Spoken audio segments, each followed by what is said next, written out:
stupid questions.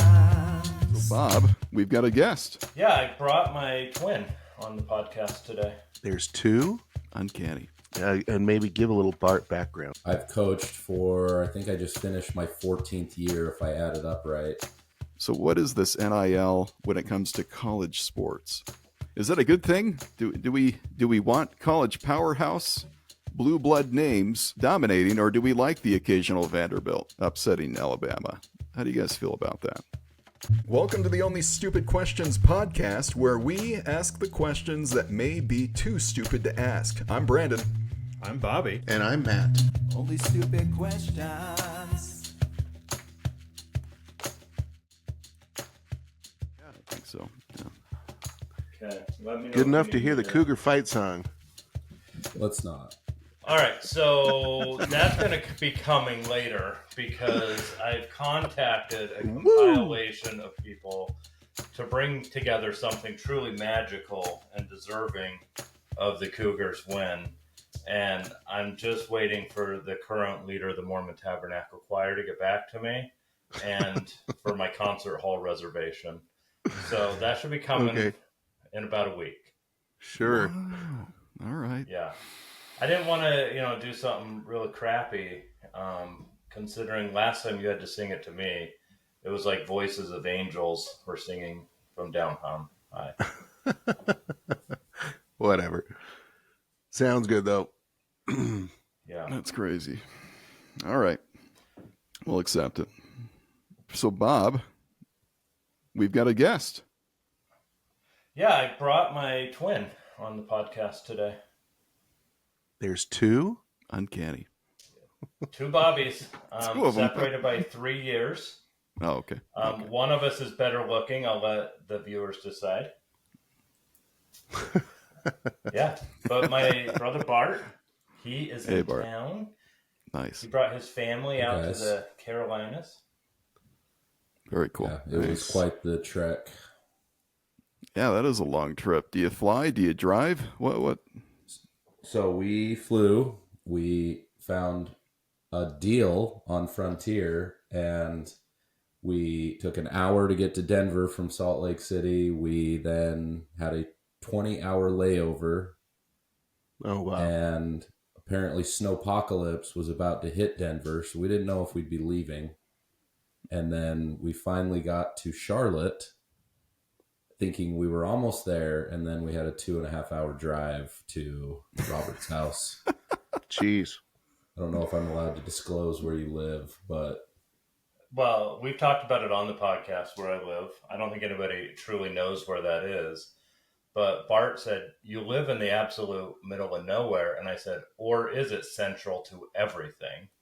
Wow. Because everything is between 1.5 hours and 2.5 hours away from my house. it's true. Okay. All right. Well, the journey, that's interesting, man. I So know 20 what my hours, you could- ancestors went through. It would have almost been as quick for him to drive. Almost. Um, But oh man, that's funny. You're right though. What would our ancestors, our pioneer ancestors, think of us? No, that's good. Yeah, so when I drove out, just to put this in context, if you cut out sleeping time, it's a 33-hour drive. Well, So who Bart, needs sleep? Oh, wow. Yeah. from the time you left your house to the time you got to my house, how many hours was it? I left my house at 10:30 a.m. on Thursday, and I got to Robert's house at, what was it? About midnight. It was about 11 p.m. Eastern time, so you do the math. Yeah. I coach football. I don't do math. Yeah, a little bit longer. He could have driven and got some good snacks and stopped at Buc-ee's on the way, seen some country, and I don't know if it'd be more or less kids screaming in the car versus a layover in a plane. I mean, we drove to Nauvoo it's 2 summers ago, and that's 18 hours. That was at the tip of our capabilities, for sure. Right. Oh man, It's a long drive. Now, I'm not advocating driving with children from Utah to North Carolina. I drove it solo, and it was magical. And I did take a few breaks in between for naps. But either way, Bart's been here. It's been fun. Awesome. We went and saw Duke campus, one of Bart's dreams. Wow. Nice. What do you think of Yeah. Duke? I liked it. I've been a Coach Krzyzewski fan for years. I don't know if I would say I'm a Duke fan, but I think he's an awesome coach. And so we went to see Yeah. the sites. It's a really pretty campus, old It is. campus. You don't see things like that in Utah, so It's true. quite interesting. That's awesome. So the drive there was all right. Like you said, hour and a half away. From And then everything. we rewarded ourselves with some Top Golf afterwards. So There we go. Yeah, may I ask who won that game? Robert won the first game. I won the second game. The second game can't count, though, because its scorekeeping was sus. If you hit the ball far, you get more points in the second game. No, and the more bounces, and it didn't have to make it in a hole. That's true. Did You it got hit more the back points of the for net? hitting the hole. Oh, okay. It was a lot more kid-friendly because it was like block something, maybe it's Minecraft themed, I don't know. But basically everywhere you hit on the grid and as further it went, you got more points. I couldn't figure out the scoring, but on the traditional game of hit it into the hole, I dominated. Wow. Yeah, I don't find the hole very easily in real golf either. Take I it. bet. Yeah. Well, shoot. Nice. Good old Sounds times. like Yeah. fun. Then Yeah. we that's went good and stuff. visited Bald Head Island It's true. because Oh, Nice. I had to Well, do it. That So Epstein we took Island. a ferry no, across. It wasn't Epstein Island. I don't actually know where that is. Some of our viewers, I hope you don't know where it is. But we took a ferry across, and there's no cars, supposedly, on the island. So we got golf carts and cruised around, did some beach time. Nice. Sounds saw some awesome. holes. That does sound Saw awesome. a huge lighthouse named Old Baldy. Oh, okay. Yeah. see any And ghost now ships? Here we are. No ghost ships, just No ghost ships. fishing Well, vessels. I don't know that those fishing vessels were manned. They were out in the distance. We did not see any sailors, so they could Okay. have been unmanned. There we go. I like it. The North Unconfirmed. Carolina waters are known for some ghost ships. We've talked That's what we've about heard. that. Yeah. Okay. Yeah. We'll just say they were. Good. So, Here we are. so speaking of those amazing college campuses, again, you live in, like you said, right in the middle of a hotbed of colleges. The college rankings just came out once again last night for college football. I didn't see any of the North Carolina schools represented in the top 12. Closest one to your area is Basketball probably state. Tennessee, but you're right. It is basketball season. Duke just lost to Kentucky last night in a big game, but it was close. Duke's looking pretty good with their new coach. Like you said, Coach K. He's an icon. Now, the landscape has changed, and that's kind of why we had your guest on today. That's why we have Bart with us today, to get a little bit more insight into the changing landscape of college sports and how that might affect others, both pro and high school. So let's kind of dive into it since we have our guest here. We'll take full advantage of his presence and his knowledge and his expertise here, the things that he's seen. So NIL, what in the heck is that? I keep hearing about it. I, at one point, was a young man, but it didn't exist back then. So what is this NIL when it comes to college sports? I know what it is, though. First, it's the number of points the University of Utah scored in the second half of the BYU game. Oh, last week. geez. Oh, okay. Wow. You So we're know, going there. Nil. Sore subject, man. So we're going Huh? there. Wow. It's a Well, sore subject. I'm pretty sure that's accurate, though, right? It was nil. That does sound accurate, Robert. Okay, carry on. Okay. I think we should probably mention and maybe give a little Bart background. So maybe before we get totally into it, maybe let's give some why we're referring to, or why we're differing to Bart Yeah. on this question. So maybe, Robert, if you want to give just a little bit of Bart background so our viewers know why we turned to Bart for a question like this. Yeah, well, he was born back in the 1980s. Oof. I'm his older brother, and he entered the world as a short, stocky, mean machine. And to give some context, when I was old enough to play football, my parents told me I was too small and they would not let me play. Then comes Bart, and they had just given up on child safety, and they enrolled him in football. They had given up completely on parenting. They said, whatever. Yeah, all rules out the window. But by then it was too late for me to really play and compete. But Bart became a star football player through Little League, high school. The Bear River Bears were state champions under Bart's leadership as the center. Like Jason Kelsey. Yeah. There he is. They look kind of like each other. Similarities. Yeah. He did not go on to play college football. And why was that, Bart? So I weighed 180 pounds as a senior in high school. Okay. That's not like center qualities right there. But I was scrappy, mean, and I could get the ball to the quarterback. So That's where I played. And we had a lot better players surrounding me, and that's why we were able to be successful in high school. But I did love the game. I did not want to walk on at a small school somewhere, pay my own way to play football. So I just retired after high school, went to college, decided that football coaching was a good way to stay in the game. And so I got a teaching degree, went into coaching. I've coached for, I think I just finished my 14th year, if I add it up right. I actually quit my teaching job so that I could stay home with my new baby, and my wife is the breadwinner now. So I'm living the head coach or the dream of all coaches, where you can just focus on football and family. So that's beautiful. Yeah, I'm quite envious. I wish I would have went down his career path, because he's got some pretty awesome kids. But he's had success on the football field. So that's Bart, my little brother, who I can still kick his butt if I needed to. Wow. I respect my elders. Got him. Well, good intro. Yeah, again, great to have you. I think this qualifies you as much more of an expert than we are, at least on this particular subject.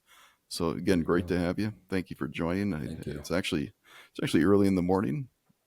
We're doing kind of a morning recording, so again, a little bit more sacrifice on their vacation of all things. So now, as mentioned, the college football landscape has changed due to this thing called NIL. So once upon a time, college athletes were looked at as amateur athletes, truly amateur athletes, non-professional, unpaid. The most they could get, scholarships. We're talking maybe housing, maybe a food card, tuition. But that was pretty much the extent of what a college athlete could receive as far as benefits to play their sport and attend school at the same time. However, something changed a few years ago with this NIL, or name, image, and likeness ability for these athletes to now make money off of their own likeness, their own image. They can make some dough at this point. And it changed. It changed everything. So that's kind of what we wanted to talk about, especially since we are right in the middle of a hot college football season. Final rankings and final projections are already coming down the pipeline here in November. Things have changed. So let's talk about it. So one thing before we get into what NIL is, I've noticed is these top tier schools that used to be getting 4 and 5 star recruits almost exclusively have not been performing at the level they should be, in my opinion. So you have major upsets happening. Vanderbilt, upsets Alabama. Like, that was a big one. That should never happen. But is it because those 4 and 5-star recruits are not as invested because they've been getting these big handouts? Or is it because Vanderbilt is suddenly getting better talent? I don't know. I think you see across the landscape that we're starting to see more parity in college football because teams are able to get these players. They can say, hey, we'll give you this much money and we're ready to play you right away. And maybe that's a little more to it. But Right. college athletes are making millions of dollars nowadays, whereas before you had to make the NFL if you wanted to make any money playing your sport legally, we'll say. Legally, yeah. Okay. Yeah, I think a case in point, a guy like Carson Beck plays for Georgia, showing up to practice in his Lamborghini, for example, just kind of shows you the changing landscape of college football. Back in the days, it was like you would drive your beat up truck that was a hand me down from grandpa, all through college, right? Right. But nowadays, that's gone the way of the wind. You're seeing these athletes show up and get paid just tons of money. The other thing, too, I think is worth mentioning, and we can maybe get into this some other time, but the transfer portal has also created a difference in college football, along with the NIL deals that are out there. So I think it's a combination of the two things really that's created such a big difference in the way we see college football today as opposed to 10 years ago. Sure is. Yeah, great call out. That parity. I think that the talent is spreading thin due to this NIL, due to the money that can be offered by either the college or maybe a booster or a company in the area who's sponsoring the team. There's many different ways these athletes can get paid and are getting paid. You mentioned the legality. There's always been a joke that some of the most highly recruited stars they've always been paid, just not legally. Yeah, you had some good boosters, right? Not above the table, right? Right. There's been whole movies made about it. One of my favorite movies, The Blind Side, has had all kinds of allegations of them bringing him in just to help out their alma mater, whether you believe it or not. But anytime you have a great football player coming in and suddenly they have resources or something like that, there was allegations that someone was illegally supporting them. So now it's basically all legal if they go through the NIL. Nice. Name, image, and likeness, once again, is what that NIL stands for. So it's the ability of an athlete to cash in on their own name and their own celebrity. Okay, so let's dive a little bit further here. We've established NIL exists. The portal, good call out, Matt. That's a huge deal. Just for example, Ole Miss had a big win over the weekend over LSU. Lane Kiffin, Ole Miss's coach, is called the Portal King. And so instead of recruiting heavily in high school, he goes to these other kids who want to leave their college teams. And so he's recruiting older, more experienced athletes out of this portal and using NIL to help them get there. So yeah, you're exactly right. The talent is being spread throughout. Is that a good thing? Do we want college powerhouse blue blood names dominating, or do we like the occasional Vanderbilt upsetting Alabama? How do you guys feel about that? I like upsets. I think it shows that, you can be the less talented team and you can still win. I don't think there's a point in playing if the outcome's already decided. I like it. When we have these powerhouses, it's, they're going to win. They should win. And then when they don't win, suddenly everybody is excited about it. The goalposts get ripped down. Those are fun things to watch and talk about. Where did this team go wrong? But I also think that, we have blue bloods for a reason. That they continue to win because of some formula they have figured out. And we've thrown a wrench into the system of what that formula is. Nice. When it comes to the transfer portal, I think it hurts high school athletes severely. Oh, okay. Because now coaches are going into the transfer portal first to fill roster spots. Yeah. They want proven athletes. They've seen you on the field. They've seen that you can handle a college season. And that's who they're going to go to first, because high school athletes are question marks. They're unpredictable as far as, can you handle this? So you get a college freshman that doesn't have the discipline to go to class, doesn't have the discipline to turn in their schoolwork. That's a big deal. They don't like to compete. They've been the best athlete on their team for years. And now they are on a team with other best athletes. And now they have to compete. They have to put up with a guy yelling at them, pushing them. Because if that coach doesn't get you to play to your best ability, he's going to get fired. And so when it comes to the transfer portal, they shop that first. They fill spots, and then they will pick up the very best high school athletes. They're not taking question marks anymore. You now have to go through the junior college, the Division III, Division II ranks, and then prove yourself there and transfer. Wow. So let me ask you this, Bart. Does that change your mindset as a high school football coach with the kids that you're coaching? And if so, how does that change your mindset as a high school football coach? I don't know if it really changes what I do. It changes the information I have to provide to parents and players. From my standpoint, my whole goal is to teach you the game of football, teach you how to be a better person, better man.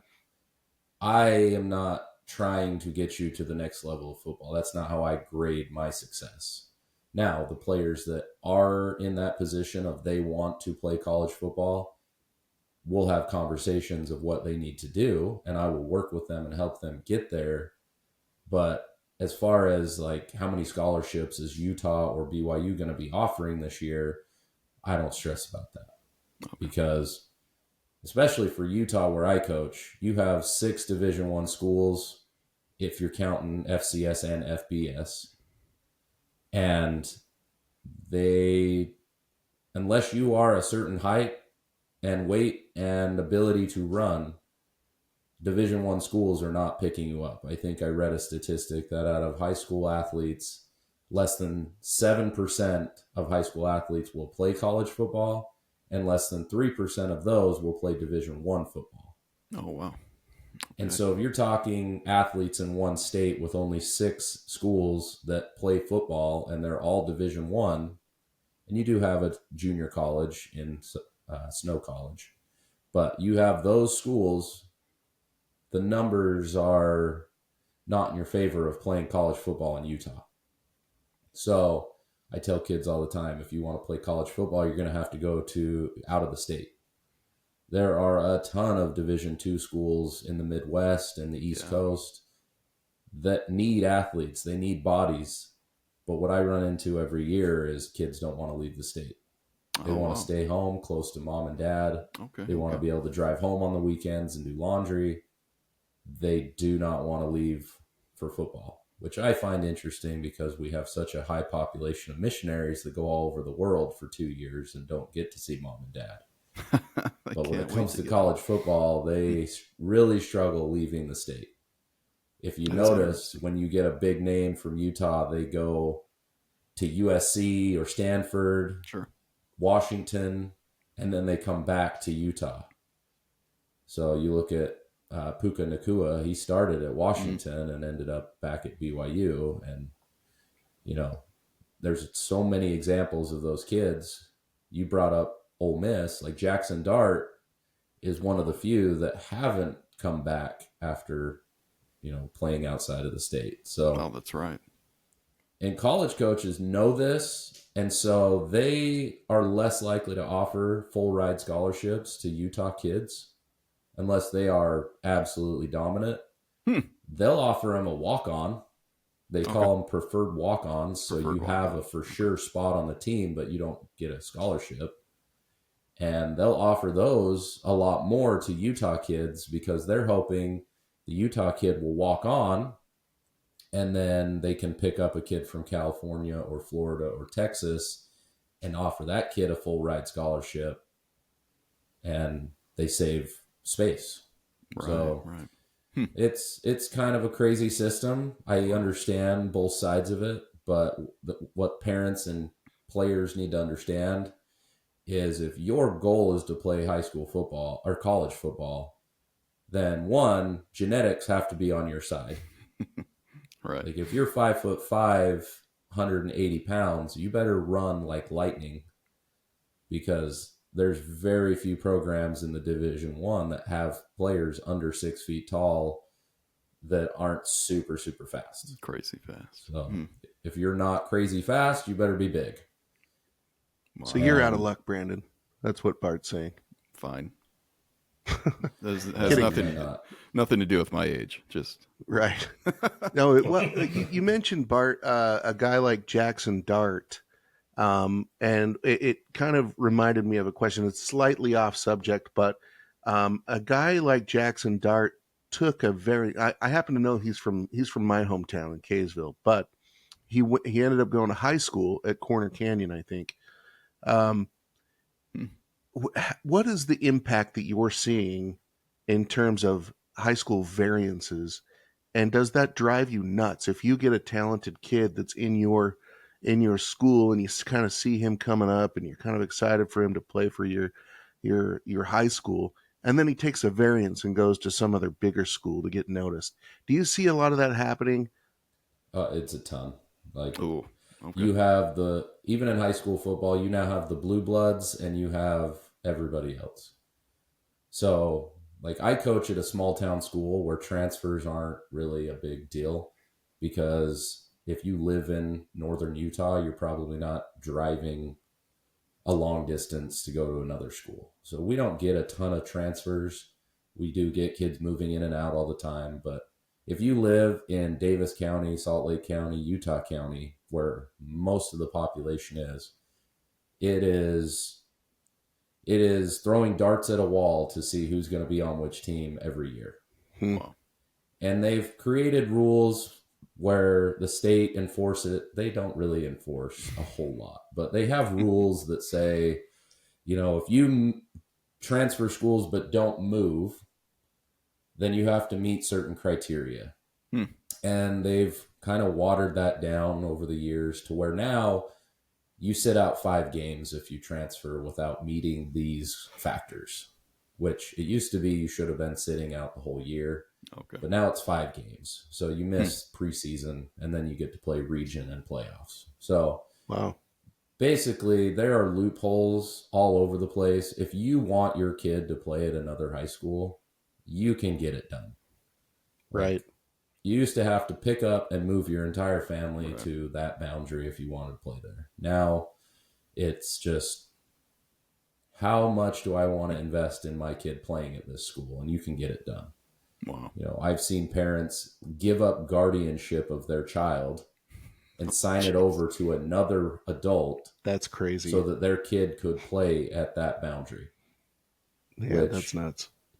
As a parent, I would never do that, because what if something happens? Then I have no legal rights to how that situation is handled. It's crazy to me. But that's unreal. Some parents feel that, if I can get my kid into this school, then they will have so many other opportunities that this other school doesn't provide. And that may or may not be true. I think with the modern way of recruiting, college coaches, if you put together your highlight film and you put together, quality reps on the field, you are going to find yourself getting recruited. Right on. So if you're the best player on a losing team, you're saying you still have a chance to get recruited? Absolutely. If you meet the measurables, if you're 6'4", 300 pounds, you're the best right tackle in the state, college coaches are going to find you, because they look at the numbers. They go, 6'4", 300. Well, we got to look at this kid. They don't care if you won high school games or not. They are looking for the intangibles that they can't teach. Most college coaches, most coaches in general feel that I can take this kid and teach him how to play football. I can't teach him to be 6'4". So that was your problem. You couldn't be taught to grow. Yeah, I have genetic issues. Yeah, shoot. That's for sure. Genetic issues. That's right. You mentioned parents a few times. Parents are the worst. I'll just say it. I don't know if you can say that, but I just in I my would say experiences, some of them are absolutely the worst, and some of them are the greatest things for your program. Oh, that's good. That's great. Have you seen any additional pressure from NIL? The ability for their kids to get paid at the next level? Has that ramped that up? Has that created more urgency amongst the parents? So I don't see it as much at high school, or at least the level I'm at. Okay. Like we're trying to get kids college scholarships, Sure. you know, or at least recruited. Like I would be super happy if I have kids that are getting preferred walk-ons. Okay. But yeah. you know, at other schools that may be more of a thing. I know some states like Florida, they're talking about offering NIL to high school athletes. Wow. Which is just insane to me. Like, wow. Yeah. 18-year-old kids have no idea what to do with money. I can't even imagine giving a 17-year-old any amount of money to play their sport and what that creates, the problems that creates. Wow. You know, if I give my 8-year-old $100 and I say, hey, this has to pay for all these things that you use to live, he's going to burn through that the first time we go to Walmart on candy and toys. Yep. Yep. Can you imagine what a 14 or 15-year-old would do with that? You're right. Wow, that's crazy. Yeah. And Florida has that IMG Academy. I know Vegas is doing the same thing with their Bishop Gorman program. At least trying to get their players paid. That's crazy. Yeah. That's unreal. So I don't think we should be paying kids for playing football. The NIL, name, image, likeness, was because people were making money off of selling a jersey that didn't have that kid's name on it, but everybody knew that was that kid's jersey. And so they're selling hundreds of these jerseys or thousands of these jerseys, and the university or the person that designed it is making all this money, and the kid gets nothing. And the old school college days, you know, you went to school, you got a full scholarship, room and board, you got books, and you might have got a little discretionary money, but you got nothing for, you know, all the hard work you put on the football field and how many thousands and millions of dollars you were making for your school. And so I get bringing in the NIL saying, hey, let's give them a piece of what they're bringing in for us. But NIL doesn't restrict. Right now, there's really no rules on it. So if I'm a billionaire and my favorite program is Alabama, I can write a check for $10 million to get a certain high school player that's going to make my team better. Well, I give him that $10 million. He signs, he plays for one season. He doesn't like the coach. He decides, I'm going to transfer over to Tennessee. Well, now my $10 million is going with him, and I don't get any of it back. Wow. Yeah, there's no return on that investment. There's no return on the investment unless that kid won me a national title in year one, which could happen. But also, you know, I think there needs to be, if you want to be paid as an adult, as a professional athlete, there needs to be a contract involved so both parties are getting what they signed up for. And I think so. So you raise a good point there, and I think what we've seen recently are some athletes that get NIL deals, right? But then maybe get injured, right? And then they're out for the season, getting paid all of this money. And I think what we've seen, even that there's, you know, there have been some rumors among the local colleges here that that starts to create a little bit of discontent in the locker room, right? Because you see all the other players, you know, they know that this guy has made a ton of money on an NIL deal, but then now is out. So the team is trying to carry the weight, right, for this guy that's now out and making millions, and they may be aren't. They didn't get an NIL deal that was for millions of dollars or whatever. So what's your opinion on the discontent that can create in a locker room? So, yeah, it's kind of similar to you have a full scholarship athlete that's not getting, he doesn't play, right? And then you have the walk-on that is a starter. That walk-on is working his butt off to try to get a scholarship so he can get his school paid for. Whereas the 5-star that's not playing, he may be fine with not playing, or he thinks, well, I'm a 5-star, I should play over this guy, I'm better. But in reality, effort means more than your potential. They say in the coaching ranks, the potential is the number one reason coaches get fired. So when it comes to NIL, now you've got this 5-star making millions of dollars, and you have this walk-on still not getting paid to play football or even get his school paid for, and he's not getting any NIL money, but he's a starter helping your team win. And so I would say, yeah, there's probably issues with that kid that's starting not getting paid or a scholarship, and you've got this kid driving up in a Lamborghini that really hasn't contributed to the winning ways of the football program. So I imagine it is pretty tough in the locker room. And, you know, as coaches, you're constantly preaching it's a team game, everybody contributes. But when you're sitting there wondering why 5-star isn't coming to the weight room and 5-star isn't, you know, producing on the football field, you get a little upset.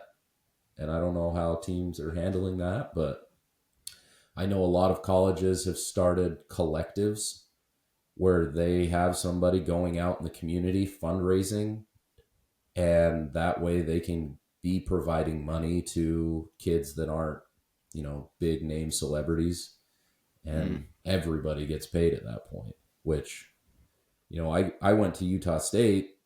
We don't have million or billion-dollar donors.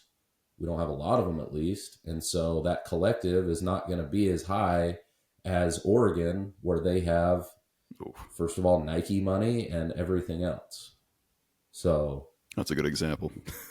Now when it comes to recruiting, am I going to go to a school that has a lot of donors, or am I going to go to a school where I can play right away? Yeah. Well, it depends on your position, right? Because let's face it, nobody's buying the jerseys of most linemen. No. Nobody's buying the jerseys of most of the people on the team, the kicker, etc. And anymore, unless you're just a fantastic athlete like a Patrick Mahomes or a Travis Kelce or all Chiefs players, a Harrison Butner. You know, people are buying those jerseys, but they're not buying the others. In fact, probably the most popular, you know, lineman I know is Jason Kelce from the Eagles before he retired. And I totally buy his jersey. But the reason he was popular was not necessarily just because of how he played on the field. It was because of who he was as a person. And his Super Bowl speech in Philadelphia probably got him known further than anything he ever did on the football field. And so I think NIL personally could hurt a team because you've got a handful of people that are raking in the money, and you've got the majority of the team that's helping and supporting that person, and they're not getting paid, and they may not even be getting a scholarship to play.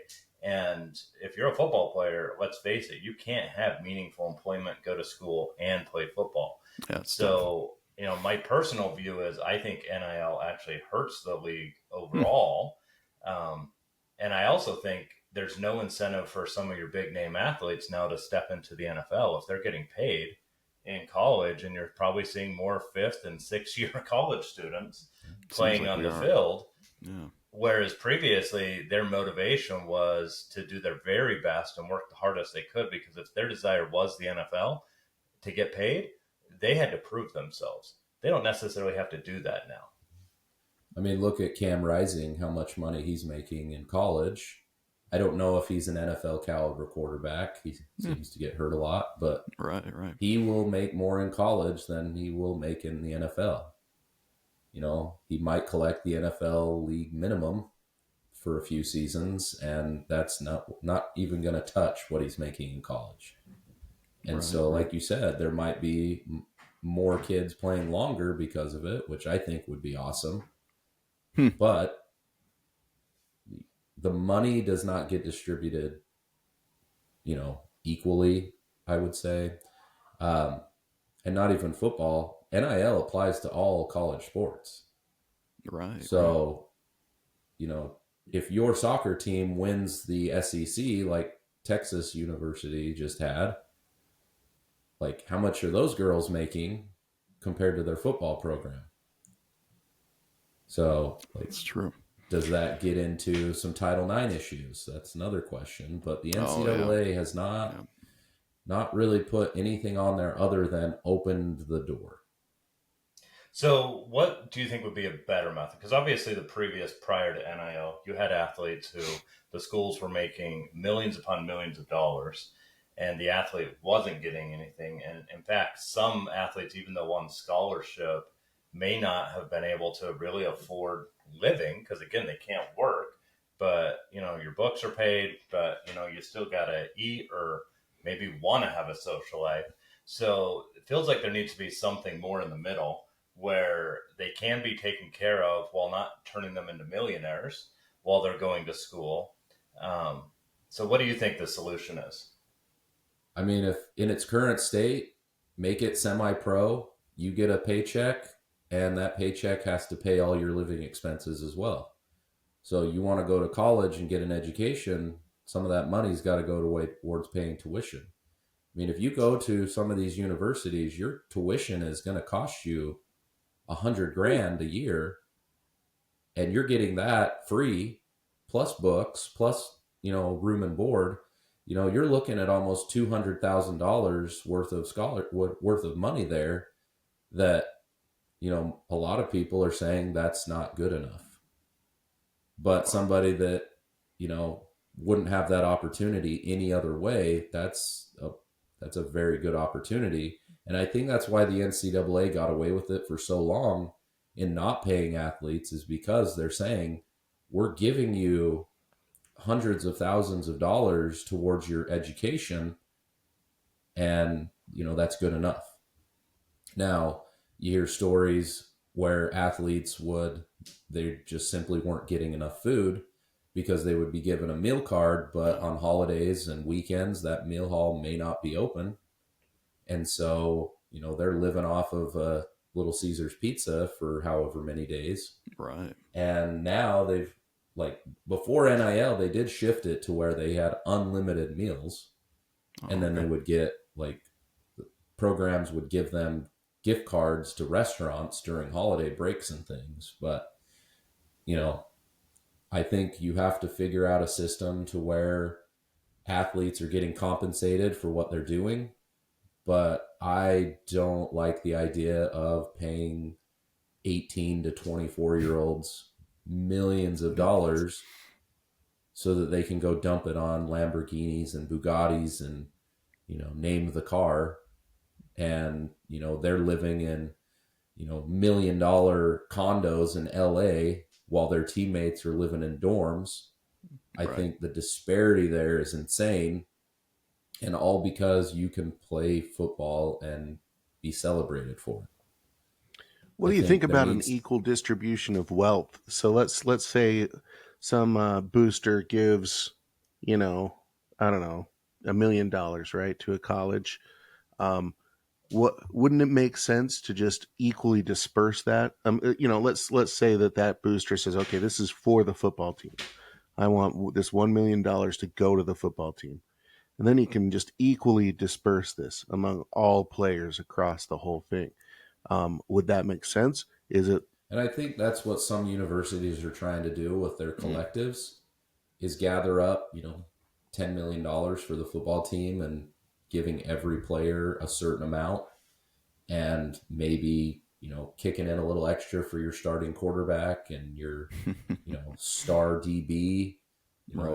I don't know exactly how they're putting that money out, but I still think there's issues where, if you throw every dollar into the pot, that booster wanted it to go towards the star player, but now he's paying for the third string kicker.